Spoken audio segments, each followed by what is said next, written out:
तो दोस्तों, एक और नया दिन और मैं बलजीत परमार हाजिर हूँ एक नई कहानी, एक नया किस्सा लेकर। आज हम बात करेंगे हमारे सेलिब्रिटीज़, वो भले फील्ड ऑफ पॉलिटिक्स से हों या बड़े नेतागण हों, हमारे इंडस्ट्रियलिस्ट हों, बड़े एक्टर हों, क्रिकेटर्स हों या हर किस्म के वीआईपी।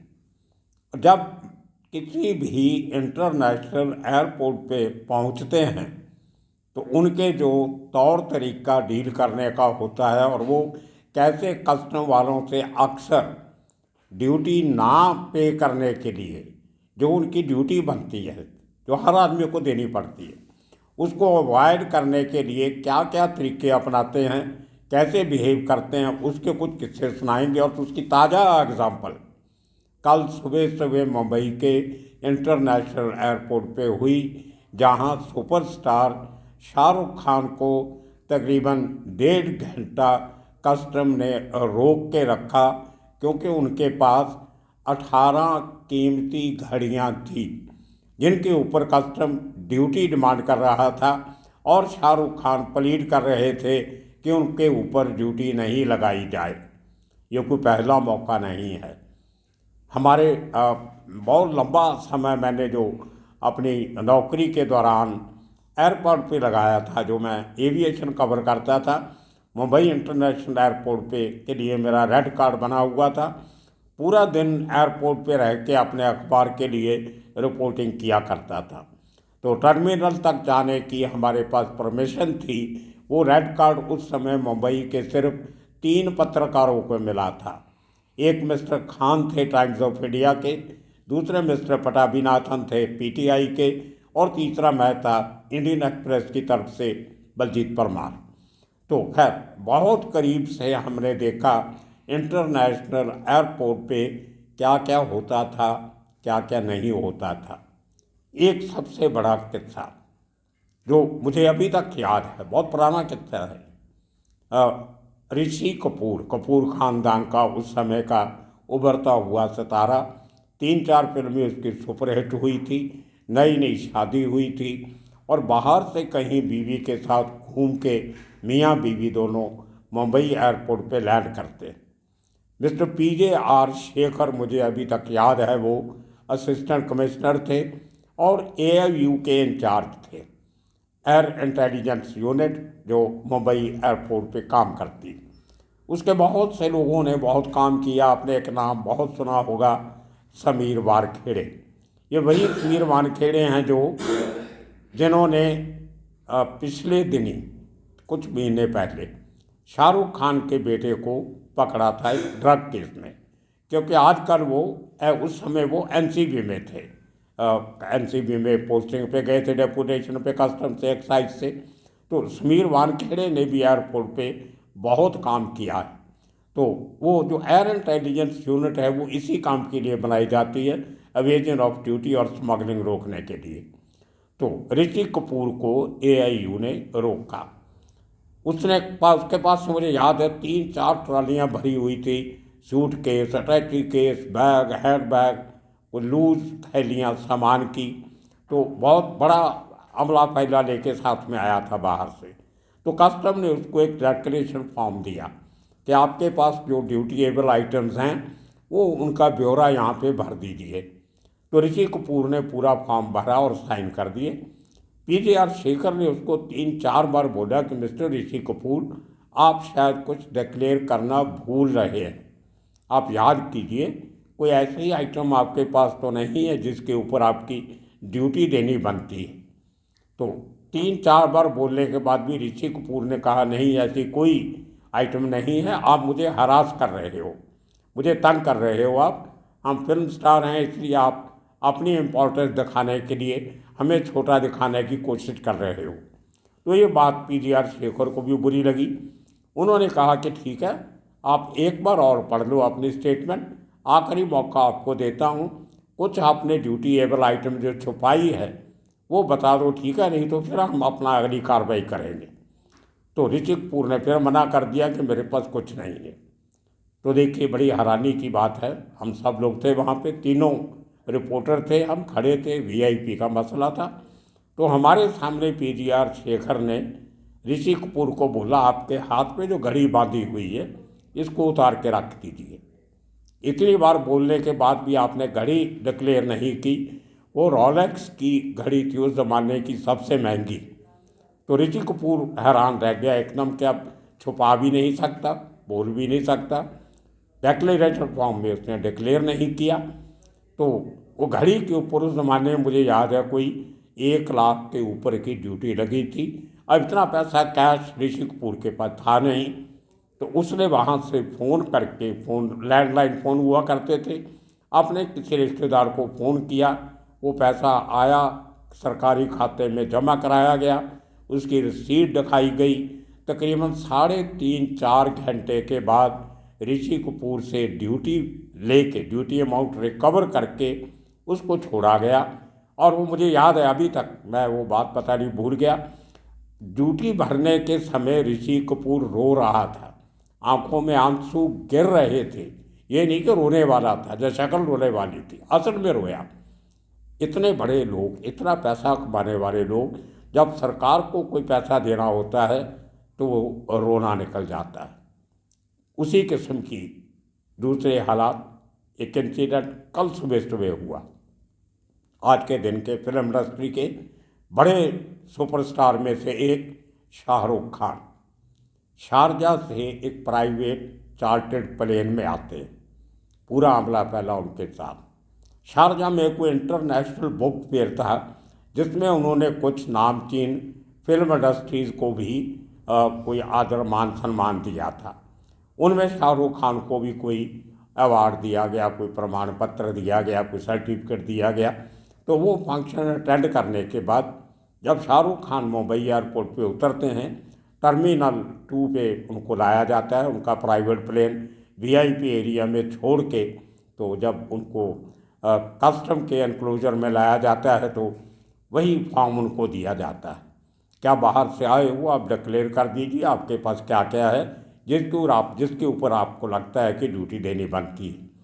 तो शाहरुख खान ने डिक्लेयर करते हुए बता दिया कि मेरे पास 18 घड़ियाँ हैं। पहले नहीं बताया, जब कस्टम ने जोर दिया तो मान गए। लेकिन फिर उन्होंने बोला कि ये घड़ियाँ मेरे स्टाफ के लिए हैं, मुझे लोगों ने गिफ्ट की हैं, वहाँ पे मैंने खरीदी नहीं, मैं तो अवार्ड फंक्शन पे गया था, चाहने वाले बहुत हैं, दुबई से लोग आए हुए थे, तो मुझे घड़ियाँ उन्होंने दान में दे दी। अब करोड़ों अरबों रुपए कमाने वाले सुपरस्टार, जब उनको ड्यूटी भरने को कहा जाता है तो इतनी तकलीफ क्यों होती है, ये समझ में नहीं आता। ऐसे बहुत से इंसिडेंट मुंबई एयरपोर्ट पे, दिल्ली एयरपोर्ट पे होते रहते हैं, और बड़े बड़े बड़े ऑफिसर भी इसमें इन्वॉल्व। मुझे याद है दिल्ली एयरपोर्ट पे एक बार प्राइम मिनिस्टर इंदिरा गांधी आ रही थी, हम दिल्ली किसी फंक्शन पे गए हुए थे, एयरपोर्ट पे थे। इनके साथ इनके जो वीआईपी सिक्योरिटी के इंचार्ज थे, एसपीजी के चीफ एस रामामूर्ति, वो भी साथ में आए हुए थे। अब इंदिरा गांधी बाहर गई हैं तो उनका सिक्योरिटी चीफ भी साथ में जाएगा। वापस आए तो रामामूर्ति के पास काफ़ी ऐसा सामान था जो कस्टम एक्ट के अगेंस्ट जाता था। लेकिन देखिए हमारे कस्टम के ऑफिसर की बहादुरी। इंदिरा गांधी प्राइम मिनिस्टर, उनका पर्सनल जो सिक्योरिटी का इंचार्ज है, आईपीएस ऑफिसर है, वो एस रामामूर्ति, जो बाद में मुंबई के पुलिस कमिश्नर भी बने और महाराष्ट्र के डीजीपी भी बने। उनके ऊपर जो कुछ शराब की बोतलें थी, कुछ फॉरेन करेंसी थी, उनके ऊपर भी ड्यूटी लगाई गई, फाइन पेनल्टी मारी गई, तो उनको जाने दिया गया। और जब उनका प्रमोशन का बात चल रही थी डीजीपी बनाने की, तो उनके जो सीनियर जूनियर थे जो एग्रीव्ड फील कर रहे थे कि उनको क्यों नहीं बनाया जा रहा, तो उन्होंने ये मुद्दा भी उठाया था कि इनको एयरपोर्ट पे पकड़ा गया था कानून की उल्लंघना करते हुए। तो मैंने भी रिपोर्ट अपने अखबार में छापी थी, और रामामूर्ति जी ने मेरे ऊपर 1 करोड़ का डेफेमेशन केस भी मुंबई हाई कोर्ट में कर दिया था। ये दूसरी बात है कि मैंने जो सबूत कोर्ट में पेश करने थे, वो 1 दिन पहले मैंने एस रामामूर्ति को भेज दिए कि अगर आप मेरे ऊपर केस करोगे तो मैं ये सबूत जो है कोर्ट में पेश करूँगा, और सरकार से ये रिक्वेस्ट करूँगा कोर्ट के थ्रू कि इनके सब जो फाइल्स हैं वो कोर्ट में पेश की जाए। रामामूर्ति घबरा गए इस हरकत से, और दूसरे दिन मुझे 10:30 बजे फ़ोन आ गया कि आपको हाई कोर्ट जाने की ज़रूरत नहीं है, मैं अपना केस विड्रा कर रहा हूँ। तो कहीं ना कहीं रामामूर्ति ने गलती की थी जो उनको अपना केस वापस लेना पड़ा। इसी तरह हमारे और स्टार हैं। अब पिछले दिनों में world cricket cup T20 cup आज खत्म हुआ है, तकरीबन 20-22 दिन से चल रहा था। लाखों करोड़ों रुपए की बैटिंग इस टूर्नामेंट पे हुई और उसमें जो ऑनलाइन बैटिंग होती है जो हिंदुस्तान में बैन है, जो किसी किस्म की बैटिंग हिंदुस्तान में अलाउड नहीं है इंडिया में, भारत में, तो उनकी एडवर्टाइजमेंट हमारे सब चैनल पे आती है। और एडवर्टाइजमेंट करता कौन है, किनके थ्रू आती? अक्षय कुमार, शाहिद कपूर, शाहरुख खान, ये लोग उसकी एडवर्टाइजमेंट कर रहे हैं कि आप खेलिए, जुआ खेलिए और जीतिए। हालांकि जुए में 99% लोग हारते हैं, सिर्फ 1% जीतता है। जुआ सिर्फ जुआ ही जीतता है, लगाने वाला कभी नहीं जीत।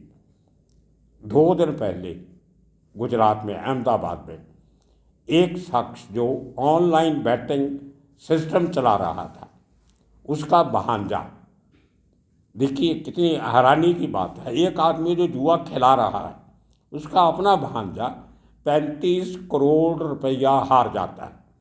और इसकी खबर अहमदाबाद के साइबर सेल को लगती है और वो साइबर सेल अभी 2 दिन से उस शख्स की इंक्वायरी कर रहा है, उस पूरी पोर्टल को खंगाल रहा है कि इतना बड़ा अमाउंट उसके पास आया कहाँ से जो वो हार गया। तो देखिए, इसके साथ हमारे सहयोगी जो मुंबई में हैं, मेरे मित्र, मैं उनका नाम नहीं लेता, जो इतने सालों से धंधे में थे, अब छोड़ के इसके खिलाफ उन्होंने मुहिम चालू की है कि ऑनलाइन बैटिंग जो है, जिसको वीआईपी लोग जो इसकी मशहूरी कर रहे हैं, वो बंद होनी चाहिए। उनका इसके बारे में क्या कहना है वो आपको सुनाते हैं, सुनिए। वो मुझे कल कोई बता रहा था, कमेंट दिया मेरी चैनल पे, वो क्रिकेट वाला सुन के, कि वो आपके जब आपका प्रोग्राम चल रहा था तो बीच में ड्रीम 11 की ऐड आ रही थी। मैंने कहा भैया मैं तो डालता नहीं है, वो तो यूट्यूब ऐड डालता है, मैं तो नहीं डालता हूँ। नहीं नहीं, वो ड्रीम 11 है, ये 1-2-3 है, शाहरुख खान की एड आती है, शाहिद कपूर की एड आती है, अक्षय कुमार की एड आती है, बड़े बड़े स्टार की एड आती है, वो सब वही एड ही है। क्या आप पैसे देखो, उसमें सिस्टम क्या है कि आपको उसमें पैसा भरना है, 2,000 भरो, 5,000, 50,000, जो आपको खेलना है करो। आप एक टीम बनाओ। जो बटन, जो ऑनलाइन जो बैटिंग है, जो अनलीगली है, वो सेम टू सेम वो ऑफिशियली है। फर्क इतना है कि बैट फेयर में क्या है कि आप उधार खेल नहीं सकते हो। वो बैट फेयर का है। बैट फेयर वाला जो वर्ल्ड वाइड है, उसमें आपका पैसा क्रेडिट रहेगा तो ही आप खेल सकते हो, नहीं तो आप नहीं खेल सकते हो। तो इंडिया के अंदर जो ये बटन लीगली है, वो मंडे टू मंडे सेटलिंग है। और बैट फेयर के अंदर जैसे ही मैच खत्म होगी, विद इन 30 सेकंड आपके खाते में जमा आ जाता है। तो यहाँ नहीं आता है। वो ऑनलाइन जो बैटिंग होती है उसके अंदर आपको जमा आ जाएगा। आप देखो, ट्रेन के अंदर, बस के अंदर, घर के अंदर इतनी एड आती है। ये लोग गवर्नमेंट को क्यों समझ में नहीं आता है कि ये एड बंद कराना चाहिए, या तो तुम लीगली कर दो ना इसको। तो ये लोग जो इतने बड़े बड़े एक्टर हैं, इतना पैसा कमा के बैठे हैं, इनको अभी भी लालच है ऐसी बैटिंग करके और पैसा कमाने का? उन लोगों तो पैसे से मतलब है ना सर जी। पैसा कितना मिलता है उन लोगों को, पैसे की भूख किसको प्यारी है। अब मेरे को एक बात बताओ, कल शाहरुख खान ने कस्टम वाले को 1 घंटा बिठा के रखा, वो कस्टम की चोरी कर रहा था, उसको क्या जरूरत है चोरी करने का? एक बात मेरे को बताओ। बिल्कुल। दुबई से आया हुआ था और वो भी चार्टर प्लेन के अंदर आया था, घड़िया लेके आया हुआ था।